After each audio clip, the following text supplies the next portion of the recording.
সবাই ভালো আছো। আমি জানি যে তোমাদের মধ্যে অনেক ছেলেমেয়েরাই ইউটিউবিং করতে চাও, ভালো একজন ইউটিউবার হতে চাও, জীবনে অনেক সাকসেস অর্জন করতে চাও, কিন্তু পরিবার থেকে তোমরা শুনতে পাও যে এগুলো মানে এগুলো করে একটা সময় নষ্ট, এগুলো না করে একটা চাকরি খোঁজ। নিশ্চয় এগুলো শোনো। আমি জানি এগুলো কতটা কষ্টের, পরিবার থেকে এগুলো কথা নিজেকে কতটা ডিমোটিভেট করে সেটা আমি জানি, কিন্তু বন্ধুরা এটাই স্বাভাবিক। প্রত্যেকটা সফল ইউটিউবারের পিছনে তাদের পরিবারের গল্প থাকে। হ্যাঁ, আরেকটা কথা, তোমরা কি ক্যারিমিনাতিকে চেনো? হ্যাঁ, নিশ্চয়ই চেনে থাকবে। একবার সে তার 1000 সাবস্ক্রাইবের জন্য সে সেলিব্রেশন করে।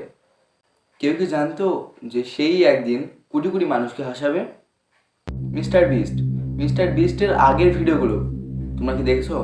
মিস্টার বিস্টের আগের ভিডিওগুলো ছিল কি সাদামাটা, কি রোগা ছেলে, সে এখন বিশ্বের 1 নম্বর ইউটিউবার। তাহলে তুমি কেন পারবে না? বন্ধুরা, এই যাত্রায় সবাই তোমাকে সাপোর্ট করবে না, শুধু হাতে গোনা কয়েকজন তোমাকে সাপোর্ট করবে। তোমরা নিজেদের পড়ালেখা, নিজেদের কাজকর্ম সব কিছু এগিয়ে নিবে, তাহলে নিশ্চয় তোমরা একদিন অনেক বড় ইউটিউবার হবে। তো বন্ধুরা, নিজের স্বপ্নের জন্য লড়াই করো, পরিবারকে ভুল প্রমাণ করার জন্য না। তো লড়াই করো নিজের স্বপ্নের জন্য। আর আমার চ্যানেল থেকে যদি তুমি একটু মোটিভেট পেয়ে থাকো, তাহলে প্লিজ চ্যানেলটিতে একটি লাইক ও সাবস্ক্রাইব করে দিও।